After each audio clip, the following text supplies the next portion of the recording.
Tá começando mais um ponto de partida comigo, Yasmin Reston, e com Pedro Doria, meu convidado. Se você diz, vamos lá. Tudo bem, Pedro? Tudo bem, senhora. E aí, tá animado? A gente nunca teve tão diferente, né? Só a gente tá sua muito meia diferente. que tá ornando comigo. Colorida. É. Mas essa é até nos tons mais escuros, né? Eu tenho umas meias mais coloridas. Sim. Essa não é tanto. Pra carnaval, aquele clima bom. Quase isso, Yasmin, quase isso. Eu não vou nem falar, eu não vou nem entrar nesse assunto, gente. Eu não vou entrar nesse assunto de carnaval. Que o Pedro, ele curte muito, né? Ele fica até meio desconcertado. É, claro, porque Então você tá é folião, pelo amor de Deus. Aham. Bom, vamos voltar aqui ao assunto. Só para te lembrar, toda sexta-feira o Ponto de Partida tem esse formato em que eu trago para o Pedro as discussões que vocês colocam aí nos comentários do Central, do Ponto de Partida, dos programas do meio. E aí eu confronto o Pedro com o que você comenta. Então, por favor, participe. Eu tenho sentido muita falta das mulheres nos comentários, tá? De mulheres fazendo perguntas, fazendo mais comentários. Então, por favor, eu quero aqui, vamos equidade, tá, galera? Sim, senhora. A mulherada tem que participar. Estou sentindo falta. Vamos lá. Hoje a gente tem... inclusive eu preciso falar isso. A gente tem um programa com parte 1 e parte 2. A parte 1 vai sair, no caso agora, você está assistindo, e a parte 2, ela vai sair no dia 7 de março, na outra sexta-feira. E aí, bom, vamos começar aqui com um assunto que achei que gerou uma certa polêmica. O Pedro sempre escolhe, cara, a dedo. Ele decidiu falar sobre o esvaziamento dos cursos de engenharia, da formação dos engenheiros no Brasil e como isso afeta a nossa economia, o crescimento do Brasil como um todo. No segundo assunto, segundo momento do primeiro bloco, digamos assim, né, da primeira parte do programa, a gente vai falar sobre a saudação fascista que uma galera aí, a banda aí do Trump tem feito, e se isso é uma grande brincadeira, a gente deve levar a sério, não deve levar, enfim. E no segundo programa, a gente vai falar um pouco mais sobre a escala 6x1, que foi um tema bem polêmico no Central, Pedro e Flávia, né, como sempre, nas discordâncias que a gente gosta no meio. Mas enfim, bola pra frente, vou fazer agora as perguntas difíceis, que essa introdução foi muito molezinha.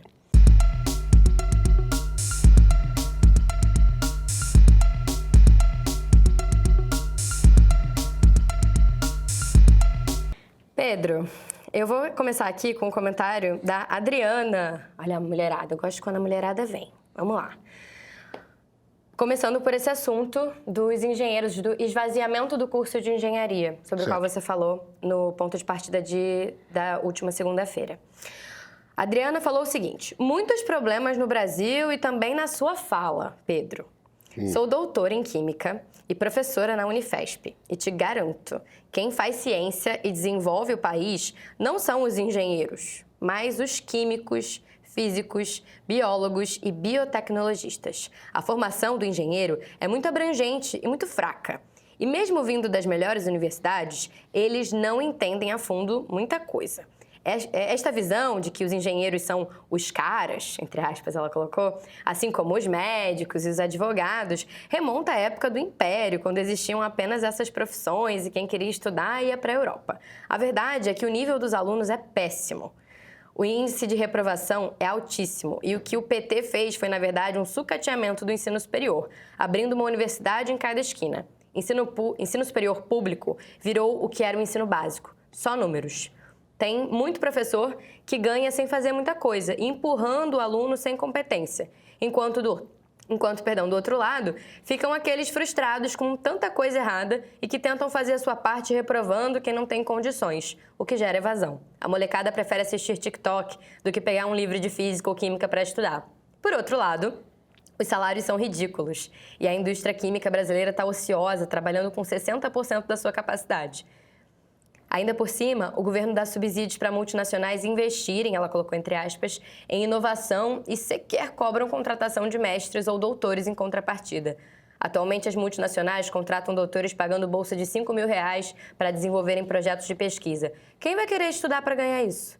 E ainda fazem propaganda dizendo que investem em pesquisa. O governo aplaude. Como pode um país desses dar certo? Ela não gostou do seu vídeo não, Pedro. Achou que ficou faltando embasamento. Vamos lá. Eu acho que essa diferenciação entre engenharia e as ciências naturais é irrelevante. Porque, no fim das contas, do que eu estou falando ali no vídeo? O ponto importante não é a engenharia. O importante é aquilo que os americanos usam como sigla STEM.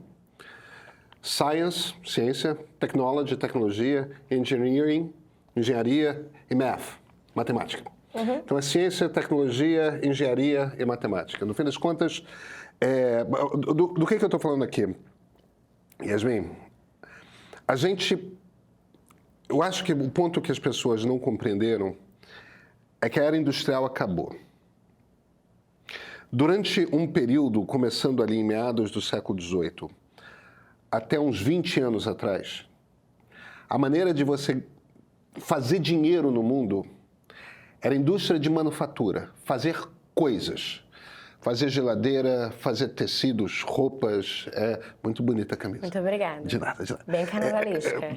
Eu diria mais hinduísta, mas pode sim. ser carnavalesca também. A intenção pode ser isso. carnavalesca. Quem gostou, assina o meio. Brincadeira, vai. Como que se ganhava dinheiro até uns 20 anos atrás? Você fabricava coisas. Essa era a forma principal de você fazer uma quantidade muito grande de dinheiro. Perfeito. E para você fazer essa quantidade muito grande de dinheiro, você tinha que ter grandes plantas industriais e você precisava encher essas plantas industriais de operários. Quem é o operário? O operário é alguém com ensino médio completo e uma especialização técnica. Para operar o maquinário. Para operar maquinário, exatamente. Então, esse era o jeito de você fazer dinheiro. Era um troço que dava uma quantidade imensa de trabalho e tinha técnicas de como você toca, você mantém uma fábrica funcionando, eficiente e tudo mais, tal. E tudo muito bacana. Quando você pega uma empresa daquela época, tipo uma GE, uma Ford, você está falando de empresas que tinham 900 mil funcionários no mundo, 1 milhão de funcionários no mundo. Hoje, para você pegar uma empresa que faz muito dinheiro, vamos pegar 2 exemplos evidentes, Apple e Microsoft. São empresas que têm 1/3 do número de funcionários. Elas têm 100, 200 mil funcionários, 250 mil funcionários. E elas não têm uma fábrica. Elas terceirizam toda a fabricação. China, faz o meu iPhone aí. É a epidemia da terceirização. Porque o que é caro é o desenvolvimento da tecnologia que está no iPhone. Não é fazer o iPhone. A gente foi para uma era nova, que é uma era na qual o conhecimento é o que tem valor, é o que tem peso. Então, o engenheiro, no fim das contas, é um cientista prático. Ele é um cara que pega a ciência de ponta e transforma em produtos. Mas o químico pode aprender perfeitamente a ser um cara que desenvolve produtos. O físico pode ser, o biólogo pode ser. Mas o ponto fundamental é o seguinte: é a geração de tecnologia a partir do conhecimento científico, é a criação de novas tecnologias a partir do conhecimento científico que faz dinheiro hoje. Quem fabrica é irrelevante. Manda fabricar na China. Manda fabricar no Vietnã. E, no entanto, a Apple vale 3 trilhões de dólares. A Microsoft vale 3 trilhões de dólares em valor de mercado. É 3, 4 vezes mais do que valia uma GE, do que valia uma Ford, do que valia qualquer uma daquelas empresas. 3, 4 vezes mais o que valia. São empresas incrivelmente valiosas que trabalham com um número que é 1/3, 1/4 do número de funcionários que tinha na época. Agora, para isso, para você ter esse tipo de indústria, você precisa ter uma quantidade muito grande de PhDs. Você precisa de muita gente formada em STEM. Ultra especializada. Ultra especializada, com doutorado, com altíssima qualidade. Quando você tem uma massa de pessoas com esse tipo de formação, você tem dentro do país uma capacidade de desenvolver tecnologia. Enquanto a gente não tiver um foco no Brasil de formar gente altamente capacitada, a gente não vai ter uma indústria de tecnologia. As pessoas ficam lá, desindustrialização, tudo mais, esquece fábrica, esquece manufatura. O problema é você ser capaz de desenvolver a tecnologia que aquela fábrica fabrica. Perfeito, perfeito. Eu vou trazer aqui, então, agora eu vou até adiantar, a ordem era outra, mas eu vou trazer esse comentário a partir disso que você está falando, do Stefano. Ele falou o seguinte: sou diretor científico da Associação Brasileira de Engenharia de Produção. Temos estudado a redução de matrículas em engenharia de produção, o segundo maior curso no Brasil. Ela tem 3 características, segundo ele. A primeira é a pirâmide etária brasileira está se deslocando e a faixa etária dos ingressantes típica dos cursos, de 17 a 19 anos, está diminuindo. O efeito da piora da formação em ciências exatas, matemática, física, química, vem junto. 2. Os rendimentos da profissão diminuíram ao longo da década de 2010. Se verifica que a informação que os salários estão mais baixos, dos engenheiros no mercado, se propaga depois de um tempo e o número de ingressantes diminui. Então, assim, as pessoas não querem fazer porque elas acham que, vou ganhar pouco, então eu prefiro ser Uber. Eu prefiro fazer uma coisa que vai me dar dinheiro de maneira imediata. E o terceiro ponto dele, por fim, os rendimentos mais altos de carreiras como medicina, informática, está tirando os alunos dos cursos de engenharia, que parece com uma consequência do ponto 2. Não sei se você quer comentar sobre isso. A questão, veja, tem um problema que é básico aí, que ele menciona, que eu acho que é o problema-chave, que é a gente tem uma fragilidade imensa no ensino básico.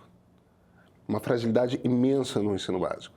A gente ensina muito mal português e a gente ensina muito mal matemática.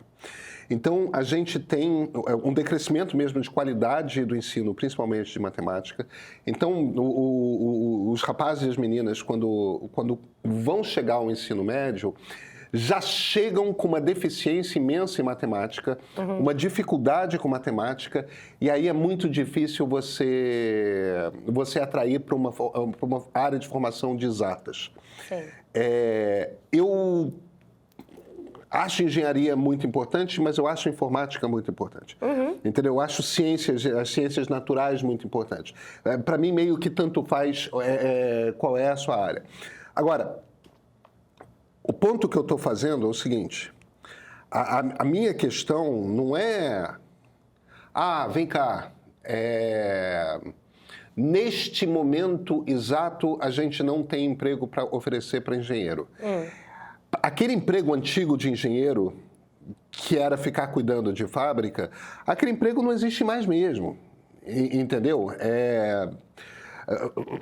Fábrica, a planta de manufatura, Sim. Esse troço é um troço que está diminuindo no mundo todo. Sim. Então, tem menos emprego para o operário e tem menos emprego para o engenheiro que cuida da fábrica. Agora, se o Brasil chega a um ponto de ter uma massa de doutores em áreas correlacionadas às ciências naturais, aí eu não estou falando só de ciências exatas, não estou falando só de matemática. Estou incluindo biologia também nesse jogo. Sim. Se a gente começa a ter uma massa, a gente começa a ter o material necessário para desenvolver tecnologia. E aí, se a gente vai fabricar essas coisas no Brasil, se a gente vai fabricar na Índia, no Vietnã, de novo, o truque para o desenvolvimento do Brasil é fazer parte desse jogo, que é um jogo no qual muitos países jogam, tá certo? O pessoal fica falando, a gente não vai ser Estados Unidos. Gente, a Índia joga esse jogo. Israel joga esse jogo. Inúmeros países europeus jogam esse jogo. A Ucrânia joga esse jogo. Não são países... a Ucrânia está evidentemente invadida e tudo mais. O ponto não é uma coisa muito distante, é um esforço de 20 anos para a gente ter a capacidade de desenvolvimento tecnológico dentro do Brasil. Mas a gente só consegue se a gente se preocupar com as prioridades certas. Isso começa com acertar o ensino básico. Perfeito. Olha só, o Tom Mello, Ele escreveu o seguinte: Pedro, eu tenho grandes discordâncias com a sua fala. Primeiro, fazer ensino superior no Brasil ainda é um privilégio para poucos. O curso de pedagogia não é o mais popular porque não tem matemática, mas sim porque é o curso mais barato para se fazer. Eu conheço bastante gente que fez por esse motivo. Segundo, ser engenheiro não é garantia de ser bem-sucedido. Se fizer uma pesquisa sobre motoristas de Uber, que são engenheiros, você vai se surpreender. Concordo que a baixa procura tem a ver com a qualidade do ensino de matemática recebido. Mas vale lembrar que esses cursos precisam de uma estrutura maior, laboratórios, pesquisas, etc. E por isso são mais caros e escassos. Some-se a isso a nossa história. É muito simplista colocar a culpa de todos os pontos em um ente só. Eu não sei exatamente qual ente que ele está se referindo, mas vamos lá. Tá, e aí? Então as pessoas estão indo fazer pedagogia porque é barato? Então a gente está vendo por que a gente tem maus professores, né? São as pessoas que escolheram o curso que vão fazer.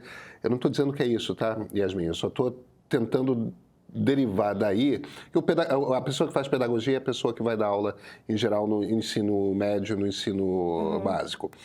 Estou tentando derivar as conclusões que ele tira. As pessoas estão... Muita gente está reagindo a esse ponto de partida como se o que eu estivesse falando é o seguinte: não, vai estudar engenharia que você vai ter emprego. A coisa é invertida. A gente precisa ter uma quantidade grande de brasileiros com PhDs em ciências naturais.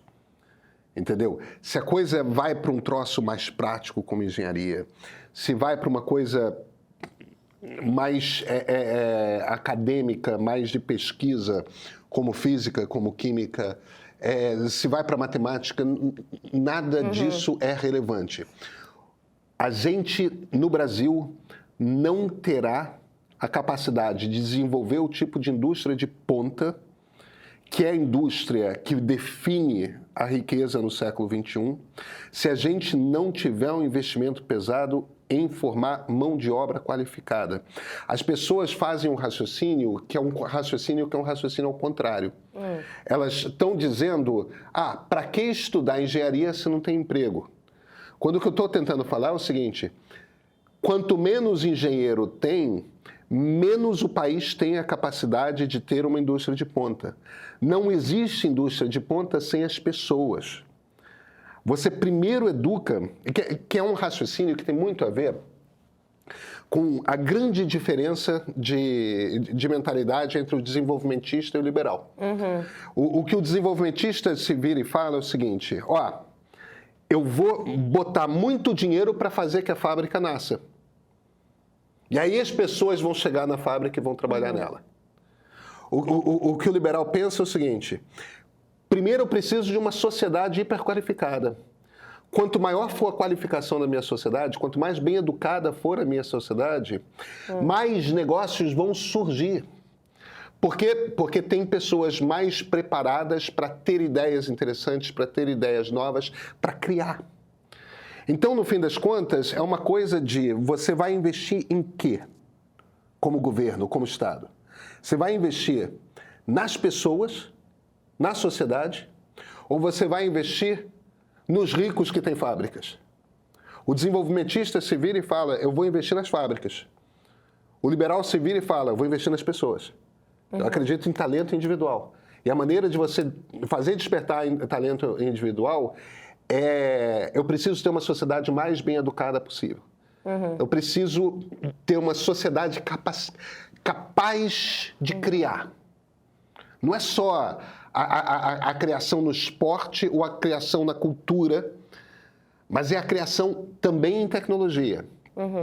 Então, o que falta ao Brasil, essencialmente, é compreender que a sua missão número 1 é educação. É educação pública, universal, de qualidade. A gente já tinha educação pública. Durante os anos 90, a gente conseguiu universalizar o acesso a essa educação. Agora a gente precisa dar qualidade para essa educação. E quando eu falo de engenharia, de universidade, o meu ponto é um ponto anterior. É um ponto que é A gente precisa dar qualidade de educação no nível básico, no fundamental, no ensino médio. Enquanto a gente não conseguir fazer isso, a gente não vai ter uma mão de obra vasta e qualificada que possa permitir a infraestrutura para você criar uma indústria do século XXI é gente. Enquanto o Brasil não começar a investir em gente, porque olha, quando eu olho para um eleitor do Pablo Marçal, na periferia de São Paulo, quando eu olho para um eleitor dessa direita mais populista, numa grande favela carioca, aí você chega lá e pergunta para o cara, em geral são rapazes, rapazes jovens, aí você pergunta para o cara, por quê? Por que você está votando nesse cara? E ele se vira e fala, porque eu não quero trabalhar para um patrão. Eu quero criar uma coisa. Mas aí é muito diferente você ser autônomo, de você achar que você é empreendedor, de você achar que você está sendo, de entender que está sendo explorado. Tudo certo. O que essa pessoa está dizendo, em essência, se você para prestar, em vez de trazer um monte de teoria para cima da pessoa, entendeu? Só ouve o que a pessoa fala. E o que a pessoa fala é, eu quero criar. Eu quero criar uma coisa que tenha valor. Eu quero ter um negócio. Eu quero... A gente não dá os instrumentos para essa pessoa ter esse negócio. Esse cara não teve uma educação que tinha a sofisticação necessária para ele ser capaz de desenvolver um negócio muito sofisticado. Às vezes eles conseguem, mas não é uma coisa trivial. Entendeu? O que a gente vê, em parte, o que está por trás de parte desse boom de voto masculino jovem, principalmente nas periferias, principalmente nas favelas, nesses políticos de extrema-direita, o que está por trás disso é um imenso desejo de autonomia, de independência, de construir a própria vida, de criar. Yasmin, isso é uma baita de uma força criativa. Isso é gente querendo produzir riqueza. Quanto mais pessoas forem capazes de produzir riqueza no Brasil, mais empregos a gente tem, mais rico o país fica, a economia cresce, é bom para todo mundo. A gente tem esse potencial imenso querendo criar e a gente não consegue dar para essa turma as ferramentas para que criem, para que gerem riqueza. Esse troço todo começa em educação. E esse troço todo começa em educação, principalmente em STEM, ciência, tecnologia, engenharia, matemática, que não é a nossa praia, nós somos das humanas, acontece, mas poderia ser a praia de muita gente, porque uma quantidade imensa de seres humanos tem, por natureza, habilidade em matemática e não desenvolve desde cedo porque a escola é uma droga. Então, eu entendo que as pessoas se viram, mas não tem emprego, mais isso, mais aquilo, mais aquilo. Gente, para. A gente precisa desenvolver rapidamente essa área no Brasil. E para a gente conseguir fazer isso, a gente precisa imediatamente entender que a prioridade é cuidar de ensino básico. É também cuidar do ensino superior. É também cuidar da pesquisa. Mas para que o cara chegue num PhD, para que o cara chegue num doutorado, ele antes precisa ter aprendido a somar, a subtrair, a multiplicar, a dividir, a fazer um sistema do primeiro grau, uma equação do primeiro grau. Eu acho curioso que quando a gente pensa nessas carreiras tipo tecnologia, informática, enfim, a gente está mais acostumado a ver as pessoas seguindo as tendências de emprego porque elas veem que o mercado demanda, então elas vão atrás depois que o mercado já está procurando, porque muitas vezes foi até impulsionado por outros países. E aí aquilo começa a crescer, crescer, crescer, a gente vê que a indústria tem uma competitividade, e aí sim a gente começa a correr atrás do curso superior nesse sentido, ou de cursos técnicos. Então, esse raciocínio mais de aproveitar essa oportunidade quando tem uma chance, eu acho que talvez ele derive mais de uma pessoa que todo dia ela acorda sabendo que não sabe, na verdade, sem saber se o dinheiro vai dar. E aí, quando ela vê uma oportunidade, cara, talvez seja por aqui. Onde que dá dinheiro hoje? E não necessariamente nesse lugar mais da criação ou de exercitar esse lugar do o que eu sou bom fazendo, o que eu quero estudar que eu tenho interesse, para aí, então, isso gerar uma carreira, né? Enfim. Você percebe que você faz Quando a pessoa vive num país em que a educação é garantida para ela, em que a educação de qualidade é garantida para ela, primeiro você tem um país que tende a ser um país mais rico. Com mais potencial de desenvolver indústrias a partir de novas ideias e tudo mais. Não é 100% garantido, mas é 100% garantido que se você não tiver, não vai ter. Tá? Então, é fundamental ter para você conseguir ter um país que não seja um país em desenvolvimento. Não basta, mas disso precisa. Sem isso, não tem. Quando você tem um país assim, esse é um país em que as pessoas têm mais oportunidade. Esse é um país em que a pessoa pode fazer, pode buscar ser aquilo que o tesão dela aponta, aquilo que a vocação dela aponta. Quando você está sempre reagindo à necessidade, você tem um país mais duro de viver.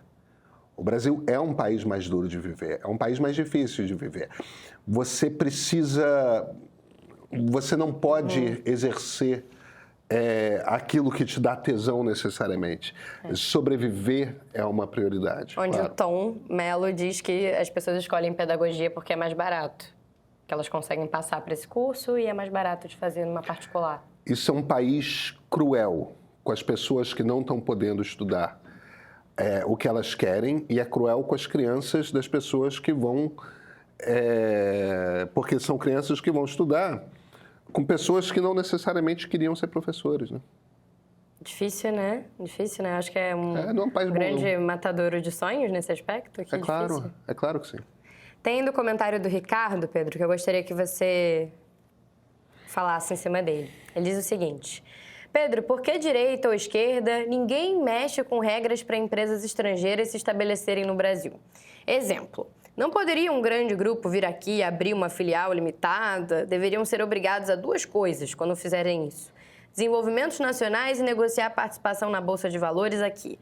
Do jeito que eles instalam fábricas, criam empregos de baixa remuneração e exploram o nosso mercado à vontade. Eu acho isso o fim. Eu discordo. Muito. Olha... Eu fiquei pensando se esse comentário do Ricardo não tem um outro, assim, que há muitas reclamações com relação a isso que você está sugerindo de... Né, dentro dessa perspectiva liberal. Vamos educar esses profissionais para que, então, o mercado se movimente. Quando o mercado não se movimenta, e aí, enfim, as pessoas acabam procurando alternativas de trabalho, de qualquer maneira, assim, se vem uma empresa e supre essa demanda de emprego, por que isso seria ruim? Agora, a questão das contrapartidas, eu acho que é a maior dúvida do Ricardo. Por que isso não acontece? Por que só dão subsídios, mas eles não investem nada de volta no país? Enfim. Sabe, no fim das contas, Yasmin, eu acho que tem duas maneiras de você entender esse processo.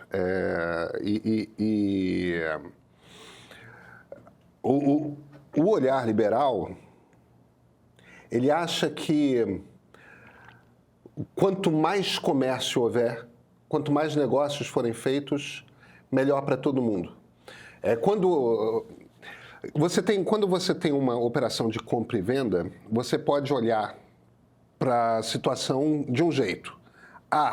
O sujeito que vendeu se deu bem, o sujeito que comprou se deu mal. Entendeu? Porque perdeu dinheiro, comprou um determinado negócio. É um pouco isso que a pessoa está falando, entendeu?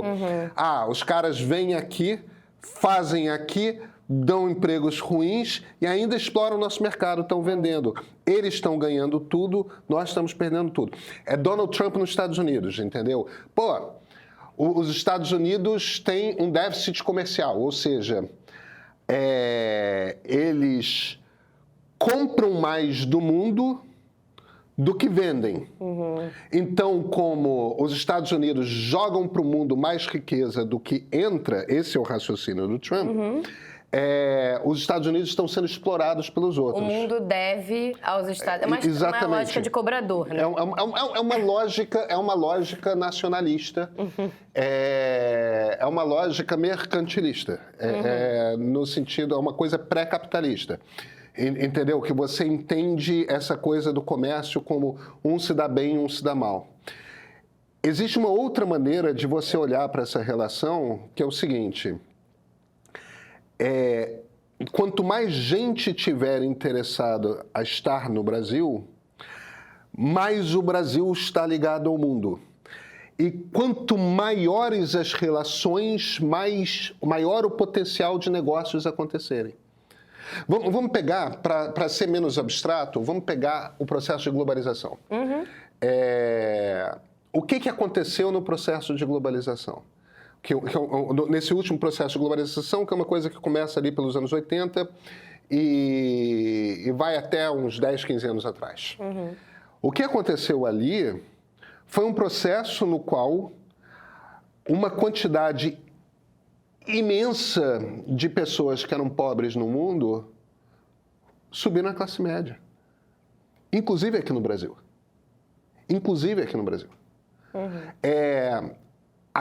Gerou uma quantidade muito grande de bilionários? Gerou. Sim. Gerou. Aumentou a desigualdade? Se você vai para a França ou para os Estados Unidos, você pode claramente dizer que ali houve um aumento de desigualdade. Se você vai para a África, se você vai para a América Latina, o que aconteceu foi que uma quantidade imensa de pessoas saíram da pobreza e entraram na classe média baixa. E uma quantidade razoável de pessoas saiu da classe média baixa e subiu à classe média. O que você vê nesse último período de globalização, eu estou falando aqui de número, tá? Não é de... eu acho isso, eu acho aquilo. Nunca no mundo, nunca na história do mundo, tanta gente saiu da pobreza e foi para a classe média quanto durante o período de globalização. Isso concretamente mostra que o aumento de fluxo de comércio entre os países gera riqueza. Esse não é um jogo de soma zero. Não é um jogo no qual, se 10 sai do meu bolso e 10 entra no seu bolso, isso quer dizer que eu tenho menos 10 e você tem mais 10. Não. Quanto mais comércio a gente faz, mais riqueza a gente produz, mais coisas a gente produz, mais dinheiro há para distribuir. Então, eu pessoalmente acho que se a gente não fabrica celular bem, a gente não fabrica computador bem, o que é mais negócio para a gente? É mais negócio para a gente cobrar um imposto muito alto do celular, para que o celular seja muito caro no Brasil, de forma que assim a gente vai incentivar o nascimento de uma fábrica brasileira de celular? Ou o melhor para a gente faz o seguinte, deixa o celular entrar o mais rápido possível, deixa o computador entrar o mais rápido possível, e assim as nossas empresas vão ser mais eficientes, a gente vai criar uma indústria de apps para celular, a gente vai encontrar maneiras de fazer mais dinheiro. Então, no fim das contas é isso. A gente quer que o iPhone seja caro, a gente quer que o celular Android bacana seja caro, a gente quer que o computador seja caro para criar uma indústria nacional. A gente não consegue, a gente não tem conseguido criar essa indústria nacional. A gente tenta criar essa indústria nacional desde a década de 70. Não aconteceu ainda. E a pouca que a gente tem, na verdade, faz clone de coisas melhores na China e importa para o Brasil. Então, de novo, se a gente tivesse mais computador aqui dentro, se a gente tivesse mais celular aqui dentro, porque era mais barato, no fim das contas, o que a gente ia ter era o potencial de mais empresas brasileiras usando esses computadores baratos para criar coisas novas. Faz sentido o que eu estou falando? Faz. O raciocínio... Não, faz. O que eu tô pensando, na verdade, não tem nem tanto... Não tem nem... O contexto é absolutamente diferente. Mas o que eu tô pensando é, poxa, não deixaram os chips da NVIDIA entrarem na China, aí eles fizeram um DeepSeek que ficou 30 mil vezes melhor. Eles falaram, quer saber? Eu vou driblar esse negócio aqui e eu vou fazer 1000 vezes melhor e mais barato do que vocês fazem. Mas por que eles conseguiram fazer isso? Bom... Porque eles formam uma quantidade imensa de engenheiros todo ano. De fato. De fato. Teve aquele boom, né, na década de 80 também dos tigres asiáticos, toda aquela... Teve, e está tudo atrelado... E tudo muito, né, voltado para essa parte Tudo sempre está atrelado... Sim, né? É isso. E tudo está sempre atrelado a... Eu não sou contra a presença dos governos e dos estados. A questão é qual é o trabalho do Estado. O Estado é botar dinheiro na fábrica ou o trabalho do Estado é investir em educação e pesquisa? Eu acho que o trabalho do Estado não é botar dinheiro na fábrica. Eu acho que o trabalho do Estado é preparar a sociedade, é botar dinheiro em educação e pesquisa. Perfeito. Pedro, eu vou mudar totalmente de assunto. Gente, meu Deus, isso aí dá muito pano pra manga, meu Deus. Mas eu sou obrigada a mudar de assunto porque vocês fazem comentários interessantes e aí eu preciso trocar de assunto para a gente poder confrontar o Pedro e deixar ele numa saia justa, eventualmente, que é o objetivo. Vamos lá. Bom, no ponto de partida de fim de fevereiro, você comentou que tem um bando de gente ligada ao Trump fazendo aquele gesto, como é que é o nome mesmo? Saudação romana. Saudação romana, que na verdade você explicou até no Central Meio que não tem... Assim, o gesto, ele é usado pelo nazismo, mas que é um gesto que não foi criado pelos nazistas. E, assim, no final das contas, muita gente falou, não se deve dar muita atenção para isso, né, que o Elon Musk fez esse gesto e outros apoiadores do Trump, que o Elon Musk tem Asperger, né, tá no espectro de Asperger e tudo mais. Não dá muita bola para isso não vai para muito lugar não. A gente deveria estar preocupado com essa ascensão, assim, dessa idolatria, esses movimentos pelos bilionários, pela galera do entorno do Trump? Não são apenas bilionários, né? No caso do Musk, evidentemente, é o caso. Nas outras pessoas que...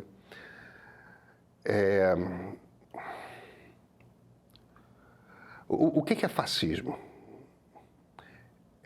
Eu acho que as pessoas não entendem o que fascismo é, em geral. Porque... Veja, liberalismo é uma ideologia, comunismo é uma ideologia, fascismo não é uma ideologia. A diferença começa aí e é importante entender isso. O que eu quero dizer com isso? O liberalismo tem um jeito de olhar para o mundo, entendeu? O liberalismo olha para a pessoa e acha que aquela pessoa tem que ser livre, e, ao mesmo tempo, se preocupa em como é que eu construo, então, uma sociedade em que todas as pessoas são livres, porque aí o mais forte vai sempre atropelar o mais fraco. Então, você precisa começar a criar regras que garantam as liberdades individuais, mas, simultaneamente, respeitem o limite de cada um e você precisa de um Estado que defenda que as pessoas não sejam atropeladas por quem é mais forte. Tá? Você começa a construir, mas tudo começa com uma ideia a respeito do mundo, com uma visão de como o mundo funciona. Você vai para o comunismo vê as grandes massas de pessoas e vê uma luta de classes. Você tem os donos dos meios de produção, você tem os trabalhadores que são explorados pelos meios de produção e você tem que gerenciar de alguma forma essa disputa e no cerne da sociedade o grande problema que existe é a luta de classes. Talvez eu não devesse nem chamar de comunismo, vou chamar de marxismo, que é mais preciso, porque socialistas não necessariamente são comunistas e vêm da mesma forma. O fascismo não tem um jeito particular de olhar para o mundo dessa mesma forma. Ele não é uma ideologia. O fascismo é um jeito de fazer política. E como é que é esse jeito? Tem várias pecinhas de um quebra-cabeça que você junta. Primeiro, o fascismo vem do ressentimento. De uma sensação de um grupo de pessoas que sentiam que tinham uma coisa e que deixaram de ter. ou que deveriam ter uma coisa e aquela coisa está sendo negada para elas. O fascismo nasce de sociedades que têm uma sensação muito forte de perda de status. Entendeu? Eu me sentia poderoso, agora eu me sinto enfraquecido. Como eu posso recuperar? Como que eu posso recuperar? E o ressentimento é uma raiva dessa sensação de perda de status. Tá certo? O fascismo é muito masculino. Ele está diretamente ligado... Sempre que você tem movimentos fascistas, você vê que a maior parte dos apoiadores iniciais são homens, não são mulheres.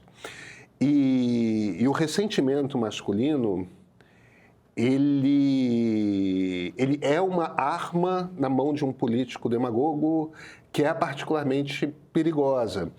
Porque o homem, quando tem essa sensação de que está acuado, de que ele perdeu algo, o risco de uma explosão pela violência é grande, entendeu? Eu vou usar força. Porque, no fim das contas, essa perda de status para o homem bate como uma certa sensação de...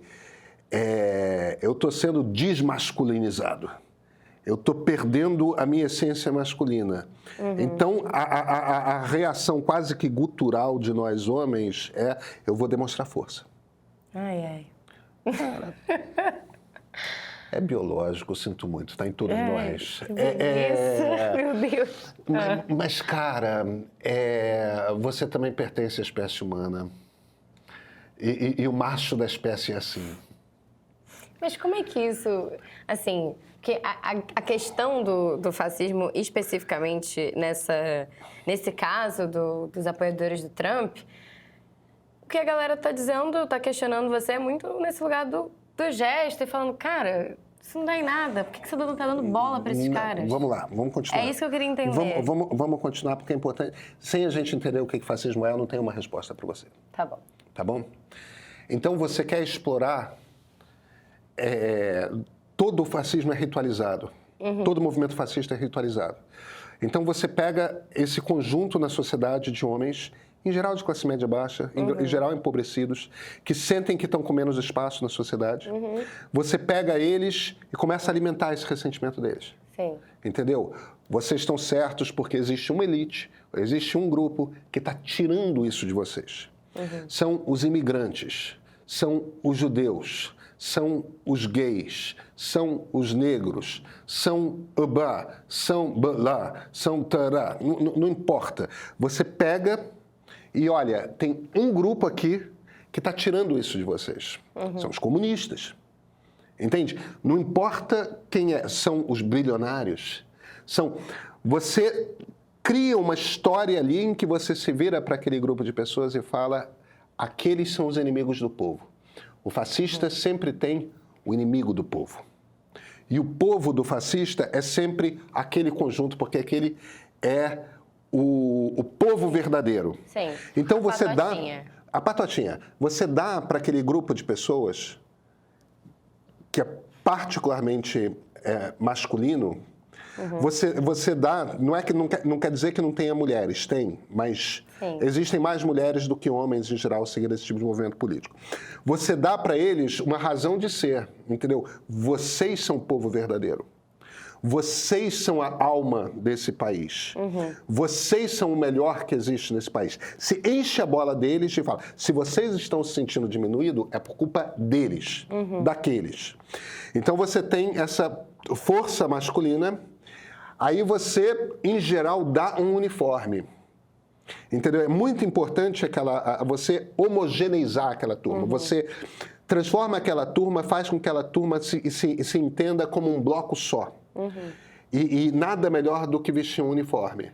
Nos anos 30, era botar na Alemanha uma roupa caqui com uma braçadeira com suástica.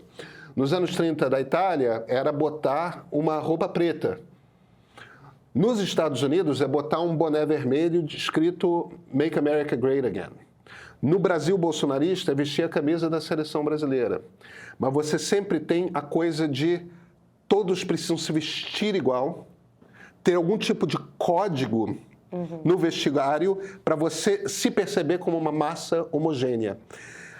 A partir daí, o que você faz é atacar o tanto que você possa um Estado que seja liberal. Liberal em que sentido? Liberal no sentido político mais básico, que é a crença de que o Estado é formado por seres humanos no qual todos são iguais perante a lei. E o Estado existe para garantir que ninguém vai ser atropelado. O que esses movimentos querem... Isso não cabe no fascismo. Isso não cabe no fascismo, porque no fascismo o povo é aquele que topa aquele negócio, é aquela turma. O resto é o inimigo do povo. Então, se você compreende que no cerne do fascismo está a ritualização, entendeu? Aquilo que faz com que nós estamos entendendo a mensagem, nós nos vestimos igual, nós nos comportamos igual. Se você percebe que a lógica do fascismo envolver um conjunto de pessoas nesse processo de fazer essa política cada vez mais ritualizada, na qual o uniforme faz parte, você entende que o desenvolvimento desses códigos, como gesto da saudação romana, é igualmente uma das maneiras, um dos códigos que existe para você se virar para aquele conjunto de pessoas e dizer: estamos todos juntos. Pertencemos nós a este grupo e estamos em oposição ao outro. Fascismo se organiza através de rituais políticos.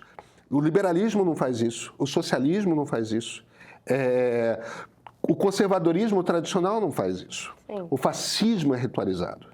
O fascismo tem a marcha dos fascistas, tem o cinema dos fascistas, a arte que os fascistas gostam, porque todas as outras formas de arte são qualquer coisa. O fascismo tem essa coisa do homogeneizar. No fascismo de hoje, no trumpismo, e o trumpismo é uma forma de fascismo moderna, a saudação romana é usada de uma maneira diferente do que era na Itália dos anos 30 e no Brasil dos anos 30 e na Alemanha dos anos 30. Ali era um gesto de você fazer mesmo uma coisa de um cumprimento, o cumprimento de um fascista para o outro, parte de você se identificar. Hoje é um jeito de você manipular as redes sociais para você trazer atenção para você. É quase como você... É uma trollagem. É uma coisa de, olha, a gente faz todos eles se apavorarem. Olha como nós temos poder. Lembra da energia masculina? Da coisa da violência, da coisa da demonstração de força? Olha como estão todos com medo da gente. Olha como estão todos achando que a gente é XYZ. Olha como nós controlamos a conversa que está acontecendo.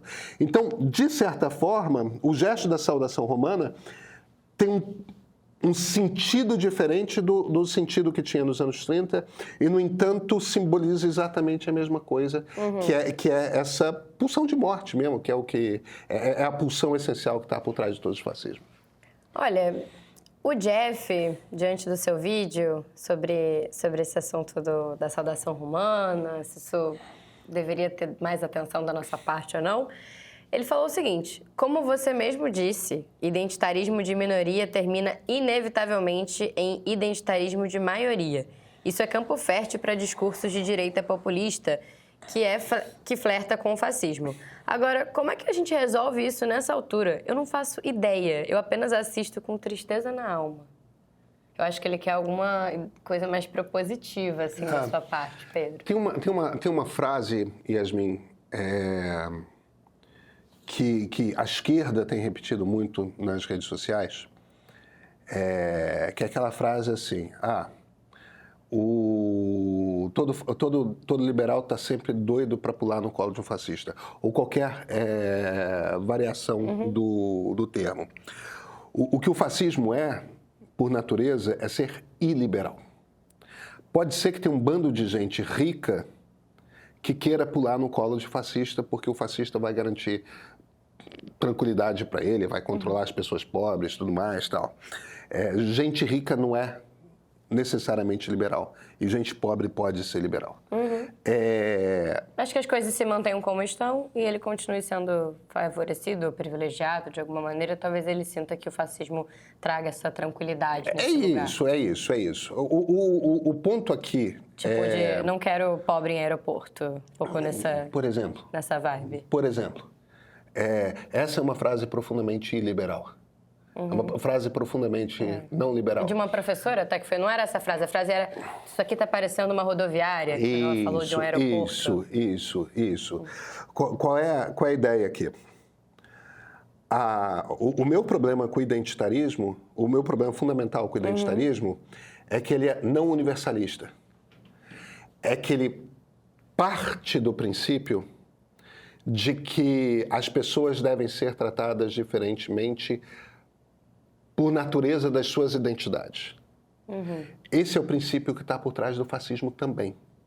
Eu não estou dizendo que os identitários sejam fascistas, porque evidentemente que não são.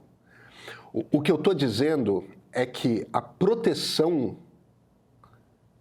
para um fascismo é o universalismo.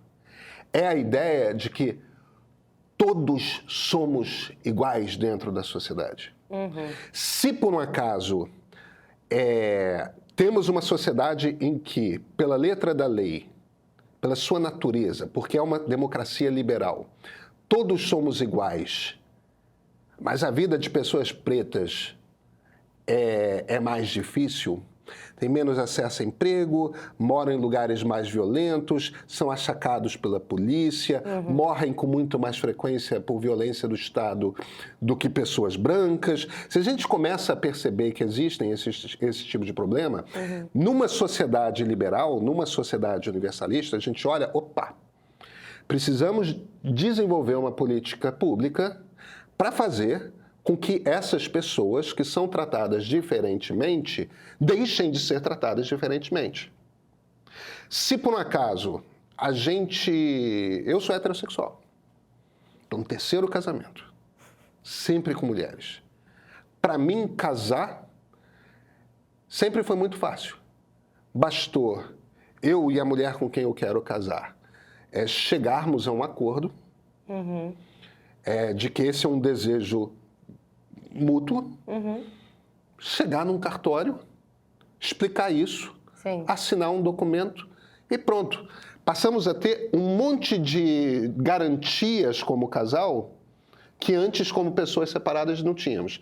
Então, se eu for contratado por uma determinada empresa, meu seguro de saúde imediatamente vale para a minha mulher. Claro. Agora, até 15 anos atrás, amigos meus gays não tinham essa possibilidade. Não podiam se apaixonar por outros caras, chegar a um mútuo acordo, chegar num cartório e falar, a gente quer casar. Não pode. Casamento entre homem e mulher.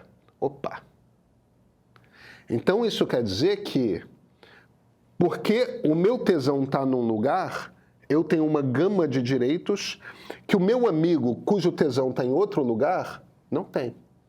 Então, a gente precisa fazer o quê? Não. A coisa tem que ser universal. O que vale para mim, vale para o meu amigo que é gay. Precisamos fazer com que esses direitos sejam equivalentes. Então, como é que a gente cria o casamento homoafetivo? É pelo princípio da universalidade. Nesse sentido, talvez o fascismo, ele, de alguma forma, tenha... Porque ele parte dessa universalização... Não. O fascismo parte do princípio de que nós somos os eleitos, nós somos o povo. E tem uma turma imensa que fica de fora dessa definição de povo. Mas entre eles, existe essa... As demandas são universais, aqui nós temos as mesmas demandas. Mas entre eles, sempre com um grupo excluído. Mas, de qualquer maneira, se a gente entendesse eles como um grupo identitário... O problema... Não, e eles são um grupo identitário. Eles têm mais força, muitas vezes, para conseguir determinadas pautas, formar maiorias. Eles formam maiorias. Mudar leis, etc. O identitarismo de minoria é, por natureza, burro. Mais fraco. Porque ele não busca aliados. Perfeito, entendi. Ele não busca aliados e ele é de grupos minoritários. O identitarismo de maioria, que é esse identitarismo de direita, que está no bolsonarismo, claro que está, Esse identitarismo de maioria é formado por maioria. Esse elege presidente da República. O identitarismo de minoria não cria aliados, expulsa. Então, por isso, que a única maneira de você combater um fascismo é a ideia de que somos todos iguais. De que a gente quer uma sociedade onde todos vão ser tratados com as mesmas regras, com os mesmos critérios. De que o filho da lavadeira e o filho do industrial vão ser percebidos pela sociedade como pessoas de valor equivalente. Essa é a meta. Não estou dizendo que seja fácil alcançá-la. O problema é, no fim das contas, o que uma ideologia te dá... É um ideal, né? É um ideal que você tem que perseguir para sempre. Então, essa é a utopia do liberalismo, entendeu? Esse mundo em que todos vão ser iguais dentro de uma sociedade. E que vão ser... Não quer dizer que todos vão ser iguais economicamente, mas quer dizer que todos vão ter direito à dignidade, vão ter direito a ser o seu melhor dentro da sociedade. A gente não consegue combater um fascismo sem esse tipo de ideal, sabe? Sem essa busca por igualdade de direitos. Perfeito. O Francisco, ele ainda nesse mesmo vídeo, ele disse que ele acha que interpretar esse comentário de que o povo não manda como fascismo, supondo que o povo significa algo homogêneo, é um pouco forçação de barra. É inocência não perceber que a democracia dos Estados Unidos, e no Brasil também, é fortemente manipulada por lobby de bilionários. Se não fosse assim, não seria normal falar de bancada da bala, bancada do agro, etc. A que parte da população uma bancada que só quer favorecer produtores de armas beneficia? Os Estados Unidos sequer têm saúde pública direita e gastam horrores com guerra. Acredito que na Europa, eu moro na Finlândia, ele está contando. As democracias sejam mais próximas da definição do Pedro, com um parlamento multipartidário e sem um executivo concentrando tanto poder. Mas nos Estados Unidos é difícil ver democracia real no sistema deles. E agora os bilionários como Musk estão escancarando seus interesses. Nem se preocupam mais em fazer lobby nos bastidores como até então. O Brasil elegeu Luiz Inácio Lula da Silva, que era um operário para presidente da República. Os Estados Unidos elegeram Barack Hussein Obama, logo depois um cara com o sobrenome Hussein, preto, entendeu? Logo após o ataque da Al-Qaeda a Nova York e Washington. Elegeram Joe Biden logo após o governo Trump. Não é verdade que bilionários definam quem vai ser o presidente do Brasil, que bilionários definam quem vai ser o presidente dos Estados Unidos. Não é verdade. O que não quer dizer que dinheiro tenha influência, sim, no resultado de muitas eleições em todas as democracias. O que não quer dizer que dinheiro não tenha influência, né? Exatamente, tem influência. Sim. Mais tempo de TV, mais tempo de... Mas veja, o que uma democracia é? Uma democracia é uma promessa de criar uma sociedade igualitária e, simultaneamente, a garantia de ferramentas para você se organizar. Então, você pode se organizar em partidos, você pode se candidatar, você pode votar, você pode sair em protesto na rua, você pode publicar um jornal, você pode criar um blog, você está livre para convencer as pessoas a respeito da sua pauta. É verdade que se você tiver mais dinheiro, você tem mais facilidade de ser ouvido? Mas não é dado. Pessoas têm talento de comunicação, algumas pessoas se criam. A gente vê pessoas que a gente nunca tinha ouvido falar nas redes sociais, criando audiências de milhões. O ponto que eu estou fazendo aqui é o seguinte: não é fácil, exige luta, mas é mais complexo do que isso. Não basta grana. Existem muitas eleições nas quais gente muito rica gasta muito dinheiro e não consegue eleger os seus candidatos. Então, democracias são imperfeitas, não tem regime melhor.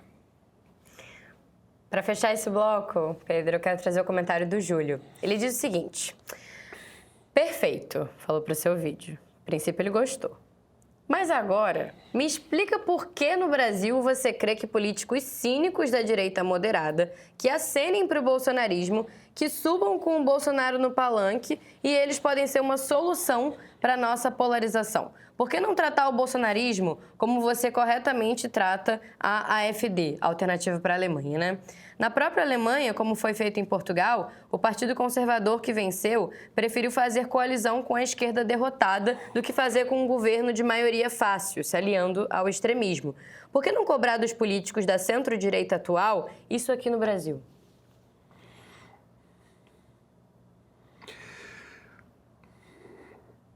Olha, a pergunta é boa, mas eu acho que parte de algumas premissas que estão incorretas. Tá? A primeira é que um sistema parlamentarista é muito diferente de um sistema presidencialista. Do que eu estou falando aqui? Os alemães elegeram, em primeiro lugar, o Partido Democrata Cristão, que é a centro-direita alemã. Em segundo lugar, a AfD, que é essencialmente um partido neonazista. E em terceiro lugar, o Partido Social Democrata. E em quarto lugar, o Partido Verde. Você precisa ter, na Alemanha, em países parlamentaristas, uma coalizão de metade mais um dos deputados para escolher um primeiro-ministro. Então, os democratas cristãos não têm deputados o suficiente para ter metade mais um do parlamento. Sim. Mas como foram um partido que fez mais deputados, eles têm a escolha de se unir com quaisquer outros partidos para formar um governo, entendeu? Para eleger um primeiro-ministro e ter os secretários que seriam equivalentes aos ministros de Estado, né? Eles podem ali escolher se eles vão fazer uma aliança com a extrema-direita, que é a AfD, ou com a centro-esquerda, que são os verdes, que são os social-democratas. E o que os democratas cristãos vão fazer? Eles vão fazer uma aliança com a centro-esquerda. E assim vão fazer um gabinete com democratas cristãos, com social-democratas e verdes. É o que tudo indica que vai acontecer. Tá certo? E para fazer essa aliança, eles vão construir um negócio ali, um acordo, entendeu? De quais vão ser as políticas públicas desse governo, no qual o partido que tem mais votos tem mais voz, o partido que tem menos votos tem menos voz, e eles vão fazer uma negociação ali, vão chegar a um acordo e tudo mais. No Brasil, para começar, isso não existe, entendeu? A esquerda no Congresso brasileiro, de 512, 513 deputados, tem 80, 90. Como se diria na Bahia, uma moquequinha. O que a esquerda tem concretamente, porque não somos um país parlamentarista, é um candidato a presidente imensamente popular, que é o Luiz Inácio. Entendeu? O Lula tem voto pra cacete.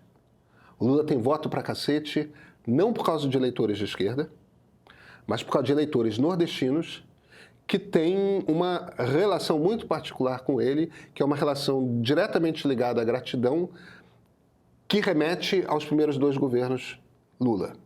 Muito foi feito por aquelas pessoas e aquilo criou um elo. Mas aqueles eleitores não são eleitores de esquerda, aqueles são eleitores do Lula. Tanto que não necessariamente partidos de esquerda ganham... conseguem transferir voto, prefeituras... Exatamente, enfim, tudo isso. Exatamente, governo de Estado... A gente viu isso nessas últimas eleições municipais. É isso.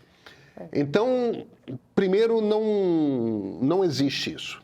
E isso cria uma situação que é a seguinte... O Lula sempre chega ao segundo turno, quando ele é candidato. E quando ele indica um candidato, esse candidato chega ao segundo turno. Então você não tem um cenário em que a centro-direita possa competir com um candidato de extrema-direita. Quase aconteceu em São Paulo, Ricardo Nunes contra Pablo Marçal. Mas não aconteceu, foi Ricardo Nunes contra Guilherme Boulos. Então, o que acontece numa circunstância dessa? Se você é um candidato de centro-direita, você vai buscar voto onde? No segundo turno, quando você está disputando com alguém de esquerda. Sim. O desenho do sistema impossibilita que aquilo que aconteceu em Portugal e na Alemanha aconteça no Brasil ou nos Estados Unidos. Entende? Se você é um Ronaldo Caiado, ele disputou com bolsonarista e ganhou de bolsonarista em Goiânia. Sim. Mas numa eleição presidencial, ele vai estar disputando com alguém do PT. Os eleitores que ele vai precisar coletar são os eleitores do Bolsonaro, não são os eleitores de esquerda. Os eleitores de esquerda não vão votar nele. O PT pode tentar, se tem um candidato de extrema-direita no segundo turno, o PT, a esquerda, tem chance de tirar voto da centro-direita, dos eleitores de centro-direita que se recusam a votar na extrema-direita. Agora, o candidato de centro-direita que chega ao segundo turno, ele não tem escolha que não buscar os votos bolsonaristas. Ele não vai tirar voto da centro-esquerda. Então, quando as pessoas falam isso, mas isso, aquilo, esse jogo não é possível por causa da natureza do sistema presidencialista. Você acha que o sistema presidencialista abre mais margem para a polarização da maneira como ele está hoje do que um sistema parlamentarista, por exemplo, como na Alemanha? Abrir margem. Estou dizendo que... Sistemas parlamentaristas com voto distrital tendem a trabalhar com menos partidos. Menos opções, né, na verdade. Com menos partidos. Sistemas presidencialistas sem voto distrital tendem a ter uma quantidade muito grande de partidos. Porque quando você faz o voto distrital, em que cada pequeno distrito elege um deputado, um partido, para conseguir se organizar, precisaria ter um político morando em cada distrito do país que seja carismático o suficiente, que consiga disputar os votos naquele distrito. É muito difícil você organizar isso. No sistema brasileiro, a gente trabalha com aquilo que a gente chama de distritão, ou seja, o estado inteiro é um distrito. Você pode votar em qualquer candidato daquele distrito. Aí os partidos conseguem, aí você tende a ter muitos partidos. Se você tivesse um voto distrital no Brasil, provavelmente ia cair para um quarto o número de partidos, imediatamente. Sim. Então você vê, os Estados Unidos são presidencialistas, mas têm voto distrital. Aí eles têm vários partidos, mas no fim das contas tem 2 partidos. Os ingleses são parlamentaristas, mas têm voto distrital. No fim das contas, são 2 partidos. É o Tory, que é o Partido Conservador, e o Labour, que é o partido... Tem um Partido Liberal Democrata, que é um pouquinho mais forte, tem uns partidos ali querendo crescer e tal, mas você vê, são mais 2, mais 1. Não é...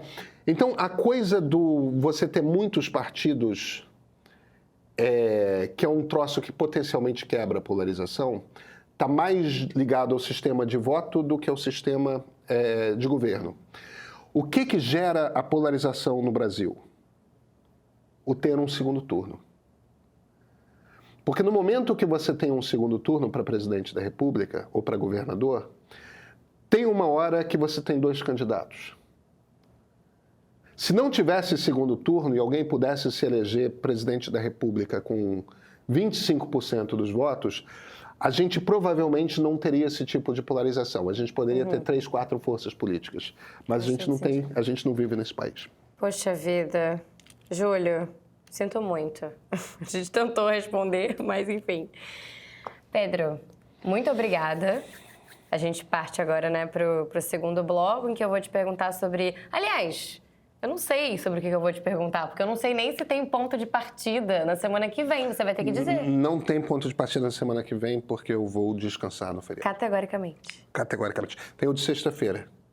Ah, bom. Mas aí a gente vai falar de outros assuntos. Exatamente. A menos que o Brasil caia, aconteça alguma coisa. Aí eu tenho que interromper meu carnaval pela metade, né? A gente espera que isso não aconteça. Esperamos. Por favor. Muito obrigada por você ter chegado até aqui, acompanhado a gente. E aguarda aí a parte 2, que vem no dia 7 de março, na outra sexta-feira.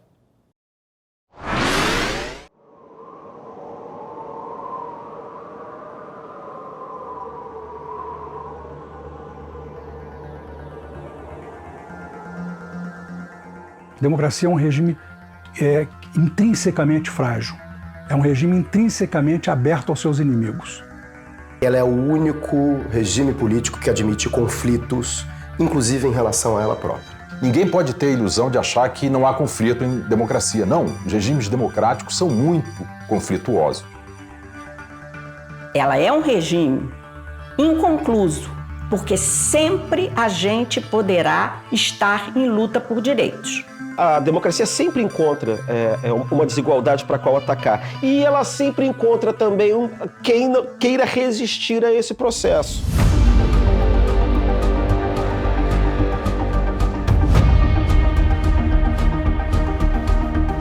Acho que o antagonismo político ele é crescente, ele é crescentemente intolerante e ele é crescentemente violento. A guerra de todos contra todos, né, o fim da tolerância. O Brasil nunca tinha tido aquele tipo de situação ainda recentemente, né? Aqueles muros nunca mais foram retirados da visão política brasileira. Como é que, em apenas 3 décadas, parte da sociedade brasileira se desencantou tanto com a democracia? Onde foi que a gente errou?